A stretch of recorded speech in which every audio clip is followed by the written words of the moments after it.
Welcome, ladies and gentlemen, to another edition of Brownsville Matters. I'm your host, Dr. W.F. Strong, and we have with us today in the studio Jesus Lopez, who is the chef at the main event here in Brownsville. We're going to talk about that, the unique challenges of being a chef in such an enormous facility as that. Jesus, welcome.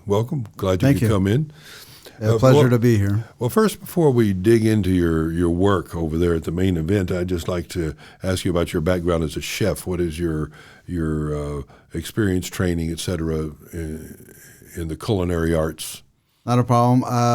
I went to Schoolcraft for basics, Culinary Institute of Art in Chicago for executive chef. Before all that, I did international business, bilingual education at University of Michigan, and I have a master's in business acquisition, so MBA. My goodness, you're a very well-educated chef. It's just been an opportunity and a joy to study, so knowledge is power. So which of the TV chefs do you follow or admire or get inspiration from? Actually, I like Bobby Fillet. I like his style. I like his persona. Just really down to earth, straightforward, and that's really closer to what we really are. I know that a lot of people love Gordon Ramsay and no dig on him. He's what you call a diva. You know, he goes in there and screams, but ultimately he does scream a lot. You'd end up with no staff on your kitchen. So definitely more realistic. It's just we scream and everything, and we're really hard character wise, but we always want to bring up the next person. We always want to promote the next chef from our kitchen. So it's a pride. So you want to nurture them, not crush them. Exactly. You want to discipline them and say, hey, you know what? I would have done this better. And let's try it again. You know, so definitely a nurturing because then you end up losing them. And then guess who ends up making the soup? Chef Lopez. So, well, my wife just loves the British baking show. Okay. And she and my daughter have just kind of binge watched it from time to time. But the thing I like about that show, as opposed to the other baking shows that are often cutthroat and competitive, and this one is competitive, but it's very kind. You know, they're very kind to people, and all the competitors are helpful to each other. And so I like what we might call the ambiente of the show. I find it. I'm not much of a chef guy myself. My wife loves to cook, and my daughter has gotten inspired by that show, actually. Yeah, definitely. They say that the bakers are the heart of the kitchen. So they feel, they decorate, they're the ones that, you know, all of us we're considered the heart of the house. No matter where we are, in a hotel, in a hospital, we're considered the heart of the house. Even at main event, they refer to us as the heart of the house. The heart of the house. So, but the bakers tend to be what you would call the central artery. They feel they're the ones that if you're really super passionate and creative, like a lot of artists are, that's where they go, because you can create, as opposed to, you know, you're serving dishes and it's more monotone. Like you're dropping wings down for 500 people party, and with the cake, you know, they take the artistry, they look at it, they think at it, and then they just design this beautiful wedding cake or whatever it might be. And, you know, it's just the passion that they have. So bakers tend to be a little more passionate than a chef, where we tend to be more systematic. Right. Yeah. Well, my wife grew up, her family had panaderias over in Mexico, and she grew up as a baker and made lots of wedding cakes. And there you go. I love her stories about having to take, you know, the 5-tier wedding cake in a van across town in Matamoros, and had to go the topes were her big enemy, you know, had to go so slow over all the topes. But anyway, let's go to main event. First of all, I have not been there. My daughter has been there for some parties, and she loves it because it's huge. I mean, I really don't know much about it. I have an idea what it is, but I was surprised that there's a chef there. Yeah, You're the chef. Yeah, I was surprised that they have a full-time chef, and more than that, there's a lot of you, right? There's quite a few of us. There is 13 line cooks. I hire from the best of the best. At this point, I have a general manager from Little Caesars, area director from Wingstop, general manager for Wingstop, a kitchen manager from Russo's. So, general manager from Russo's, Dovici's, I just acquired his GM. My goodness. How many people do you serve over there? We, on average, like this weekend, we serve upwards to 400, 500 pizzas just on the pizza side alone, Friday, Saturday, and Sunday. So wings, let's say there's probably about 200, 300 wings, and I got an order yesterday. So we pretty much went through about 500, 600 wings. So that's on average probably what a Wingstop does in half a month. We do in 3 days. My goodness. Yeah, we are really, really busy, and it takes a lot of talent. I tell the staff, I can't do it alone. I'm here to instruct you, to help you, but I will always work side by side with you. I always work shoulder to shoulder with you. I'm not an office chef. I'm not a barking chef. I don't walk around, bark orders.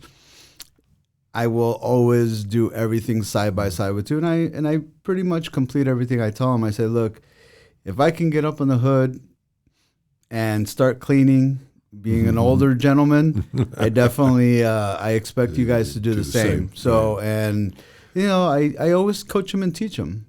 Somebody a long time ago took the chance on me, and I told them, as soon as there is a culinary program open closer to the this side of the valley, we're gonna get you guys in. Somebody took an opportunity with me, and that's how I got started. And I definitely have a few hungry kids that I tell them. I said, my job as a chef, I've trained upwards of 2,000 chefs, 2,000 line cooks.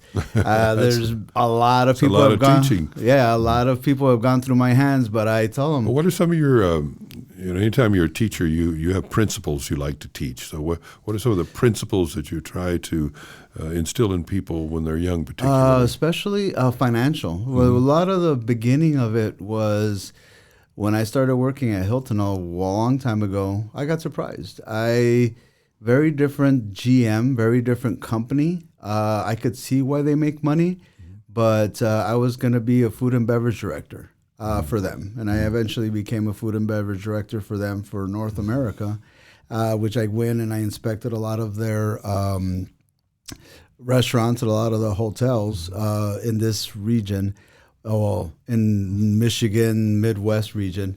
But they surprised me. They checked my credit score. And I'm sitting there going, excuse me?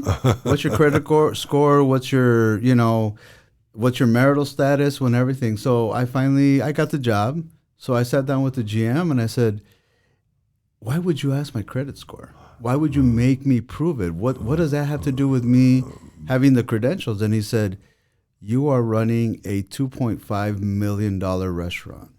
If you don't have your financial house in order, then why would I expect you to have food costs, labor, and everything else in line if you don't know your own finances?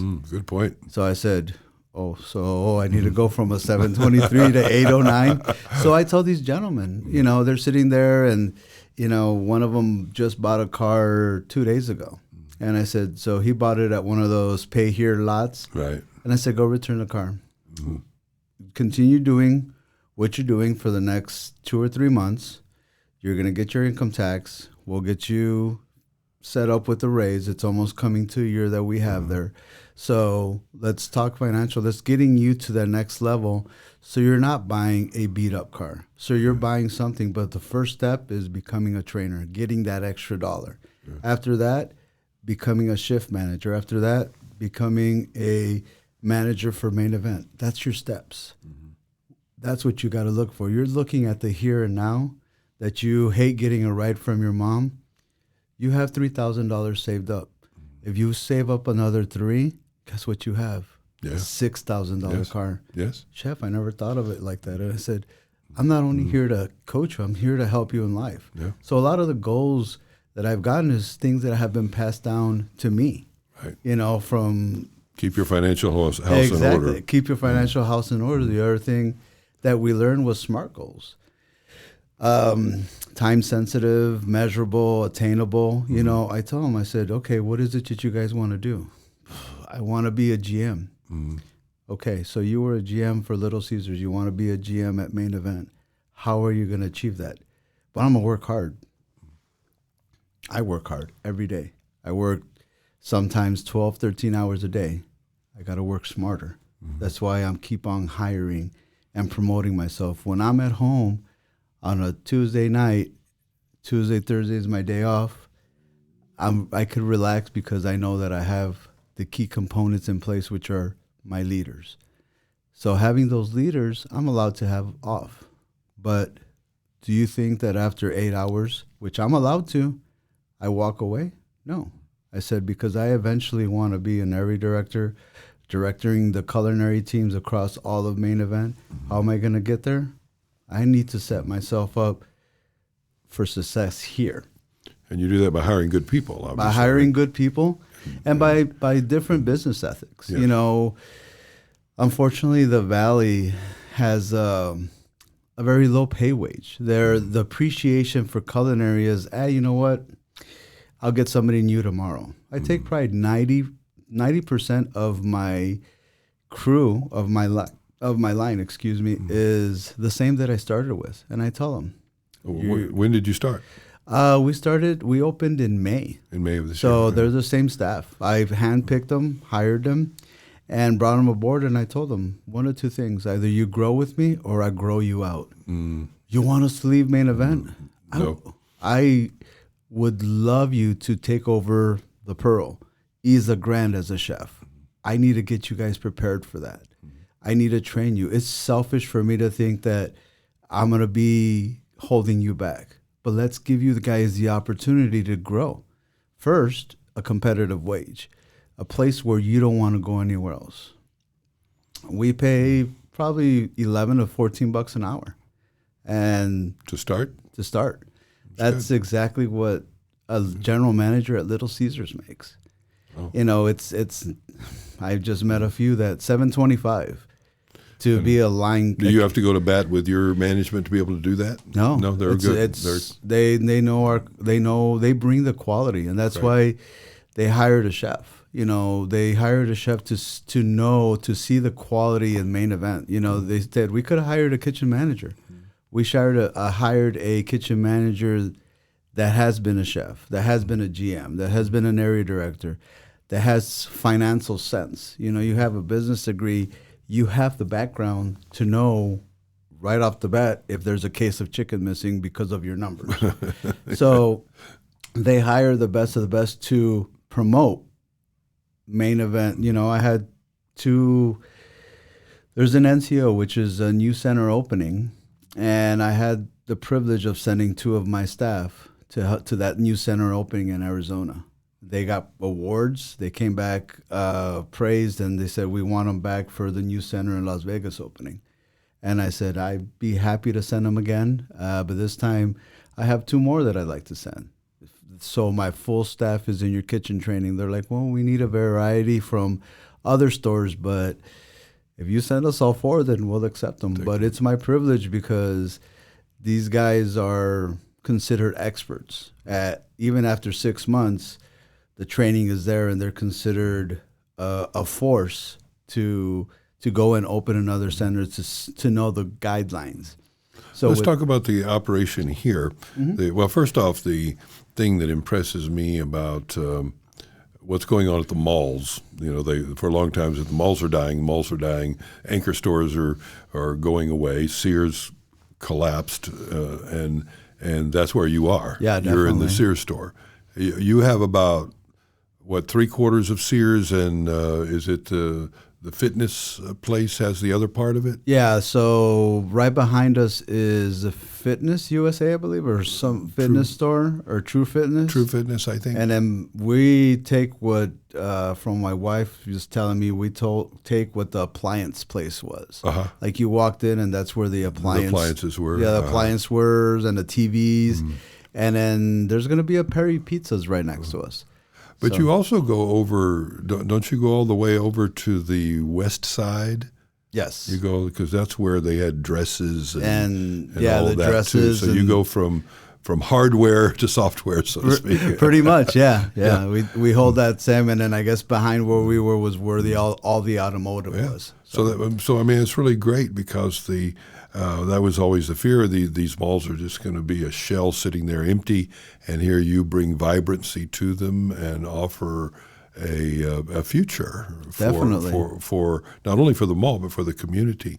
There's also something being built out in the parking lot to the west there. I don't know what that is. Bubba's 33. So that is Bubba's 33. What's Bubba's? It's a new fusion restaurant. I guess it's a seafood / steak / everything all in one. So is that going to hurt you? I don't think so. I think different market, and it's always welcome. Mm-hmm. I mean, I was a firm believer that the more businesses are here, the better Brownsville is. It's a choice. It's a choice for our quality. That just means that we have to up our game, and the more restaurants there are in Brownsville, the bigger Brownsville grows, the better. There's more opportunities.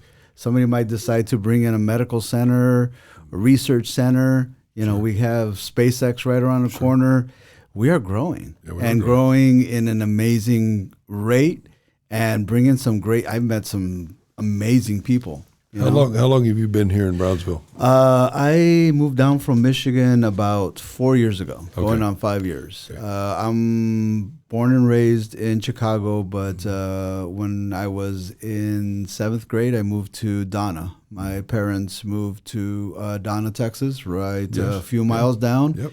It was a little different. I mean, growing up in Chicago, the bustle, and everything, cultural centers. There's a statue of Picasso right in the middle of Chicago, and the Chicago Institute of Art was our home for every summer. We would go in there. My dad and my mom instituted a lot of culture, a lot of art, a lot of knowledge. Were your mom and dad from the Valley? My mom is from Zacatecas, so Spanish born, but she born and raised, not raised in Zacatecas. Right. And my dad is from San Luis Potosí, from Cerritos, this little small town.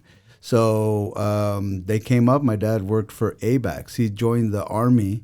Well, he kind of got recruited, but he fought in Vietnam and then came back, went to go get the love of his life, and then moved to Chicago and worked for ABAX, which is basically the train company, designing trains. And my mom had a dentist degree, but she never quite practiced. So she had, it was just a very different time. So are they still here? My dad passed away, but my mom does live in Donna. So okay, yeah. So you went to high school here? I went to Donna High School. Donna High School, yeah. And then so when did you go back to Chicago? You were in Chicago, moved here, and then you moved back. No, I went to born and raised in Chicago. Came, basically did my elementary to high school, and then I got a scholarship. I got an academic scholarship to go to Michigan, University of Michigan. I decided to go. In Ann Arbor. In Ann Arbor, yep. So I've been up there. It's a huge school. I mean, how many people are there? 60,000? 60,000. Our stadium alone holds 375,000. So it is a beautiful place. When I first got there, I remember being on the bus, and it was myself and another Hispanic sitting way in the front. And I was sitting there, and I had my book bag, and he had his little satchel for work. Literally, we went up there, hugged Jesus, and he said, Juan. And we hugged, and we went to go sit down. It's probably the first Hispanic I'd seen in maybe 2 or 3 months other than what was in school. So, and I was going from work to school, and now there's a lot of Hispanics, but back in the day, there wasn't a lot. Very white world, wasn't it? Exactly. So it had changed even then, even culturally. So, when I was going to tell you, when I came here and moved here in 1988. Okay. And so a long time ago. But just to show you how things have changed, when the mall there was at the extreme north of town, there was nothing really north of the mall. I mean, there was farmland and a gas station way out there, but it was just essentially the mall was the north end of Brownsville. That's where civilization ended, so to speak. And there was no. I think Alton Glore may have been a farm to market road, but there wasn't really nothing there to speak of. And the important thing is, I think that all we had in town at the time was we had a McDonald's here. It was just one McDonald's, and I believe one Whataburger, and that was it. Wow. You had no prominent fast food. Everything was, you had the taquerias the way you have now and things, but there was just no box stores, no presence of national chains to speak of. So it's in 30 years that we've had this enormous explosion. Now, at Main Event, you said you make lots and lots of pizzas. Do you make them from scratch? With that amount of volume, it does come in frozen. But we do thaw it out. We do check the quality. We inspect it. But like I said, with that volume, it would be physically impossible. We'd be making dough every half an hour. Yeah. So you primarily have pizza and wings, the kind of party food for birthdays and special event parties that come there, right? Yeah. So it's speed, it's quality. It's basically every single dish has to come out fresh and hot and fast. So. Well, what else do you have besides that? What else is on the menu? We have amazing Mega Pan, which is basically, that one is made by hand. So we knead the dough, we proof it, bake it, on the spot. So it is a labor of love. It takes about 3 hours, but it's called the Mega Pan. It's your typical deep dish. Right. We're not supposed to call it deep dish, but it is it's what you would call a Mega Pan thick pizza. What does Pizza Hut have that trademarked? Yeah, deep dish, really? I guess so. But what else? We have an amazing burger. We press our burgers daily from ground beef. Press our burgers, and it has amazing burger seasoning. Okay, so you do have things that you make there. Not everything definitely. is coming in frozen and.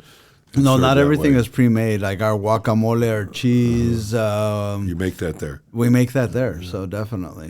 So I was going to ask you. You're a chef, a very experienced chef. Is there a part of you that misses doing the elaborate?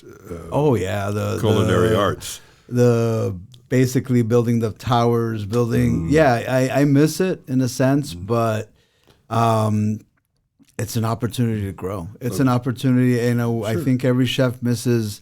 Especially when they walk away and they're running like a Main Event or a Dave & Buster's, but at the same token, you do it for the people and you still have that instilled. Yes, I have an opportunity. Our general manager Jack Soto has given us a little gem. It's called birthday parties. So they have birthday parties for our staff. Right. And that's when he's like, the sky's the limit. So last month, we made Mexican street corn. I, put them on the grill.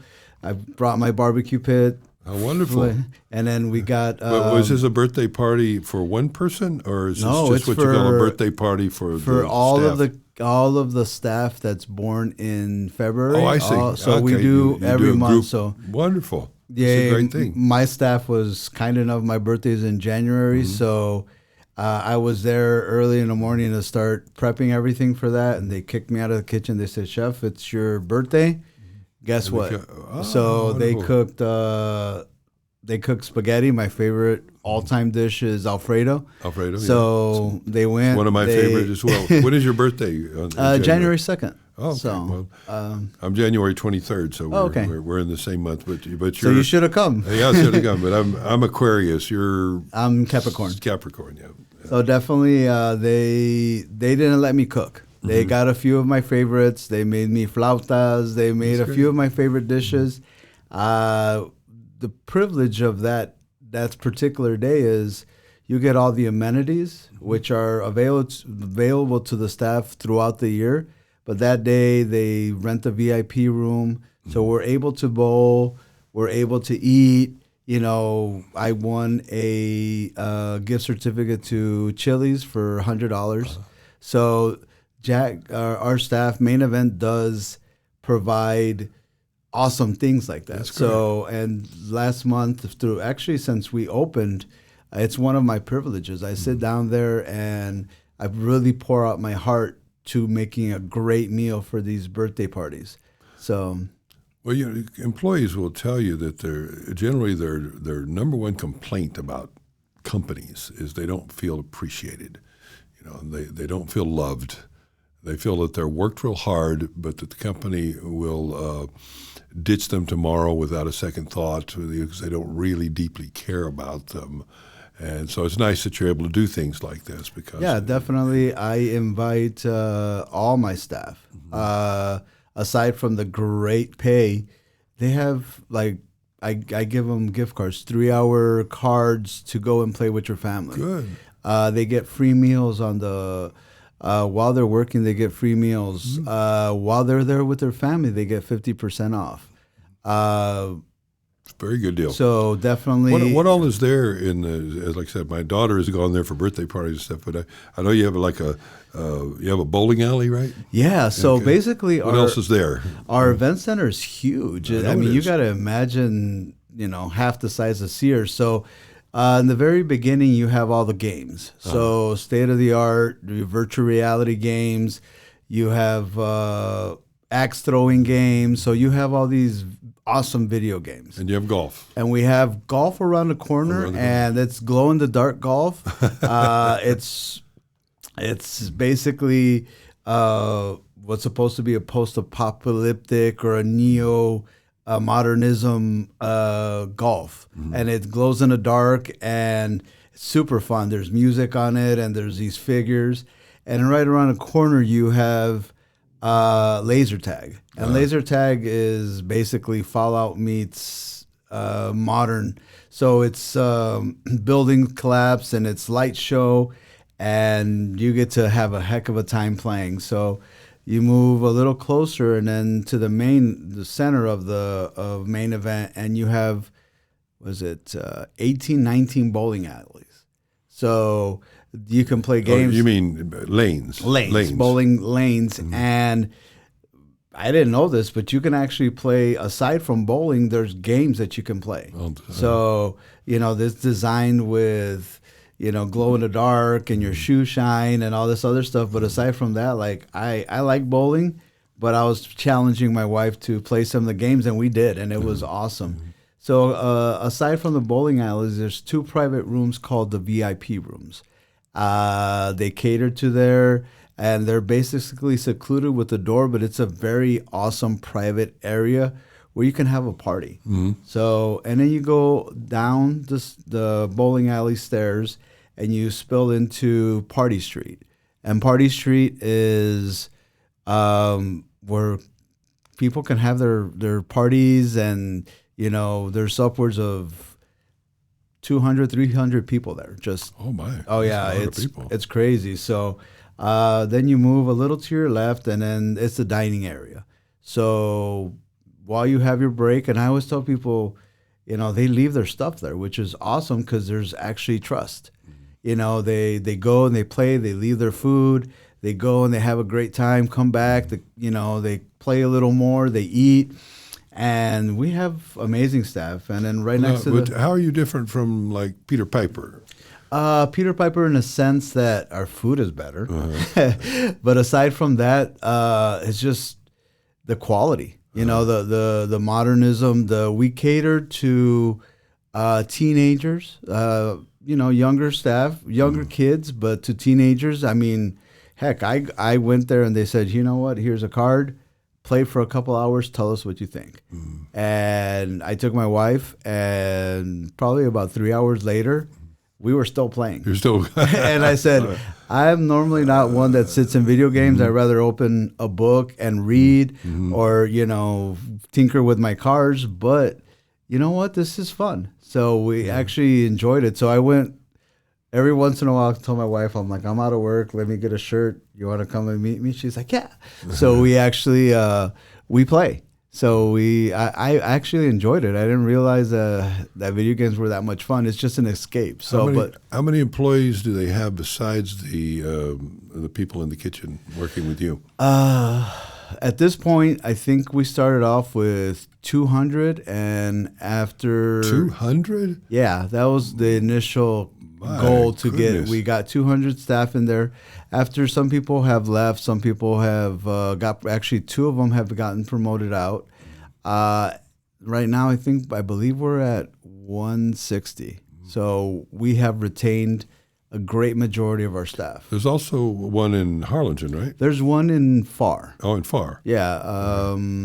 The culinary chef there is Chef Davila. So is it the same size as yours? It is, I believe, slightly bigger, but its proportions are different. It's a lot. It's an older center. It's what they call a legacy center. Right. So it was designed not to fit into a mall, because they really work into the foot space of where they're going. So this one was designed into that little mall area that they have. Yes. So that's how they designed it, to not make enough noise. So the bowling alley's in the middle, so not to make as much noise for the stores. How many main events are there in the U.S.? I believe there's 64.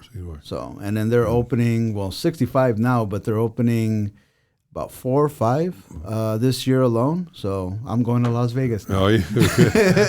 And are they in Mexico, or are they in Canada? They're all U.S. based. All U.S. now. We partnered up with Main Event. Main Event just partnered up with Dave & Buster's. Okay. So definitely the backbone of Main Event is the culinary. Right.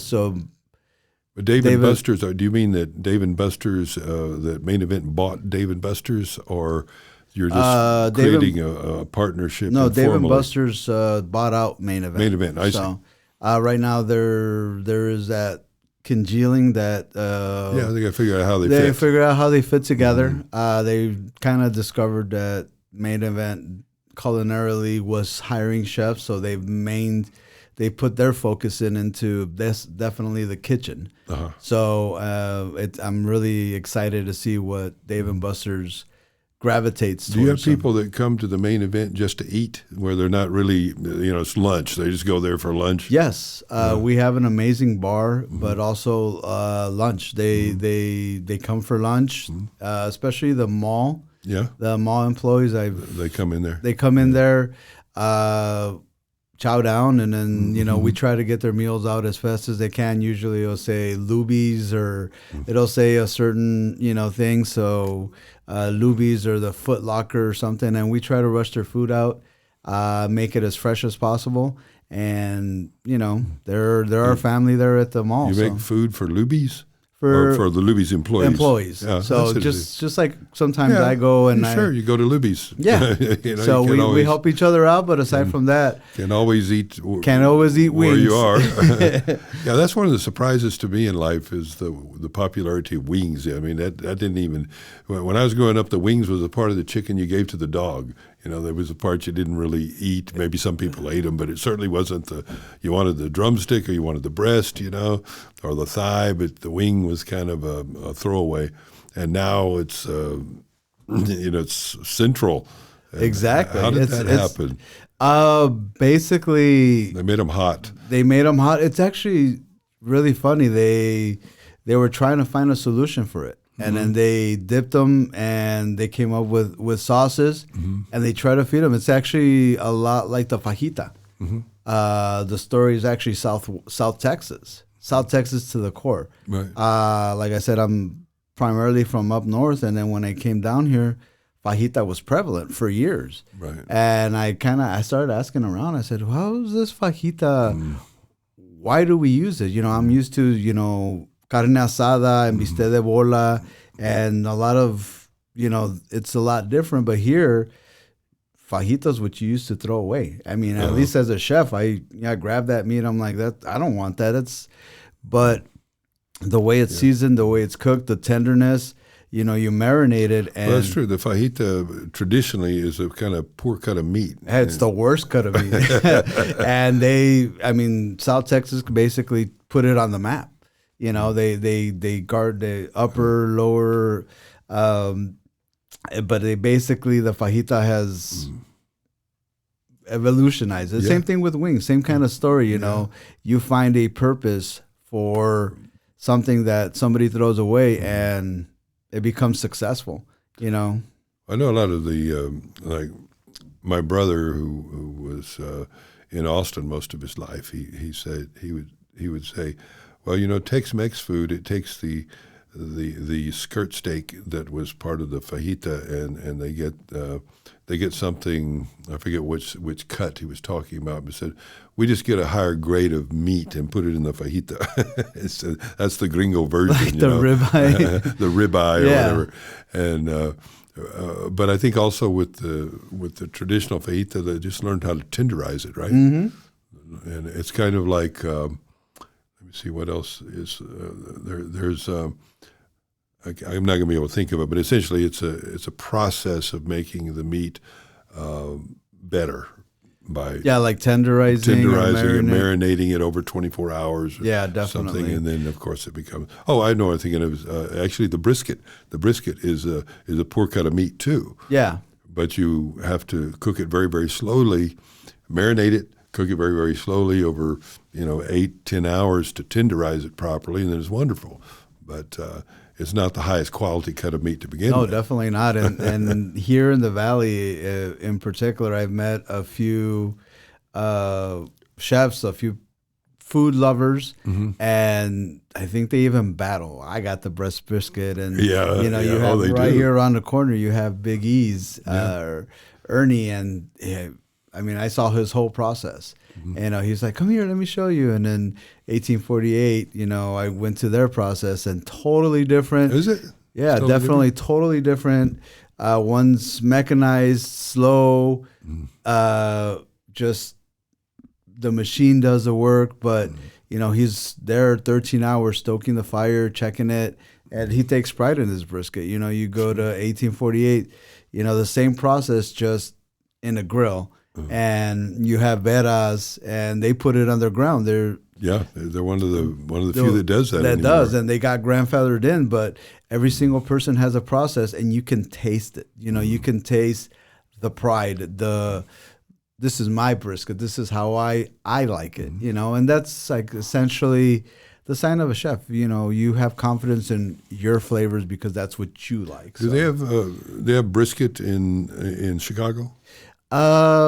No, it's rare because we have more of barbecue. Yeah. So it's more of the influence from St. Louis, from so you primarily have Italian beef. It's more of and chicken. Yeah. So it's more of a Italian style, Italian Polish, right? Especially around our influential area. So the people that do their carne asada. You have pozole, so different other dishes that aren't really South. You can, when you come to Texas, you can smell the brisket. I always tell my mom, I can smell the barbecue when I come down. Up north, it's totally different dishes. So it's more traditional Mexican. So in Chicago, the Hispanic population is huge. Yes, but are they? Where are they coming from primarily? So where I'm primarily from is called Pilsen. So it's in a setter. You're pretty much a earshot from downtown. Right. So back when my parents first immigrated there was Mexican, primarily Mexican. Mm-hmm. So during the course of the years that I would go visit my grandmother, my tia Pipia, basically my grandmother, it changed. There was Honduran, Salvadoreños, Costa Rican, and in the culinary, the neighborhood started changing. I could see my family why they moved. They started getting a little bad. I mean, the neighborhood started declining, and during the course of the years, to improve, the neighborhood started changing. The streets were cleaner. A lot of those little Latin American stores started popping up. Culturally, it was just changing dramatically in a sense where the Latin American population, South American population was coming. And at first, I remember it was just like my grandma would be like, I don't know, they speak funny, this and that. And ultimately, she grew to like, plantain chips and, chicharrones from Costa Rica that her neighbor would bring her. So it was just an assimilation. So yeah, that's great. So you not only had the linguistic differences, you had culinary differences. Definitely. From one subgroup to another. And definitely. I mean, I grew up with little gems like Casa Aztlán, a center for Chicano studies, where my parents would take us and help us develop culturally. We ended up learning who Emiliano Zapata was, but aside from that, being open to getting books in Spanish, and that was primarily one of the biggest things because in Chicago in the 1980s, there was no books in Spanish, at least over here, especially kids' book that were in English and Spanish. And, I remember they actually wrote them out and they would have these copy papers and show us, this is a Spanish and English book. And they even had Nahuatl to Spanish books. Really? So, yeah. Wow. And it was very, very strong. So I grew up with that background where my father would say, we're Mexican, but you're a Chicano. You belong in a culture where you're invisible, and you got to make yourself visible. Every single person that you speak with is going to think that you're going to cut their yard.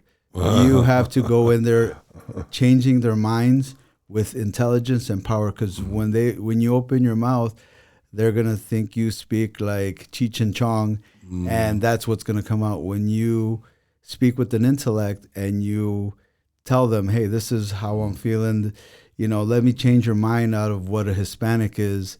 And eventually I did, when I was sitting in a panel as a food and beverage director for University of Michigan a long time ago.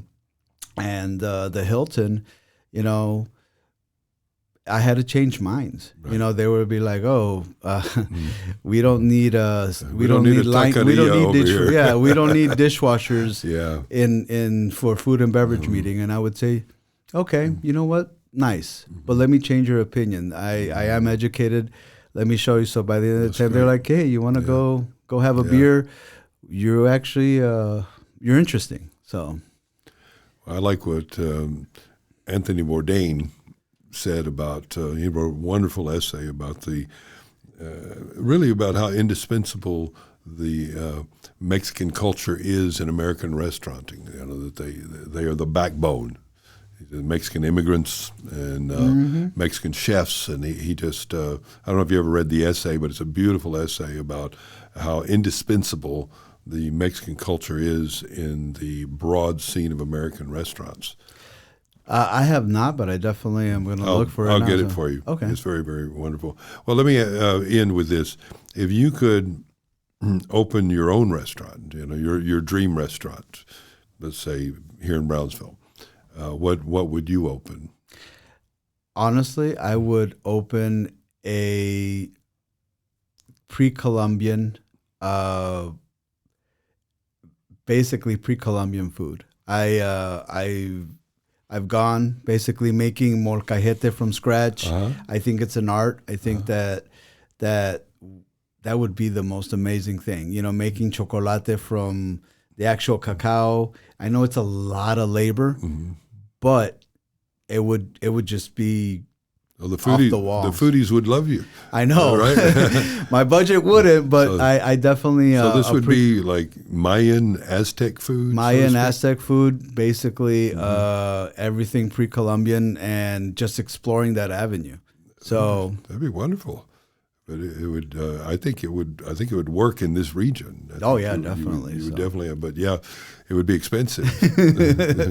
Sourcing all that out. Just think of all the beautiful art you could have on the walls. You could. Wow, what a fantastic restaurant Definitely, you could make. so. Well, thank you so much for coming in. I'm going to have to come.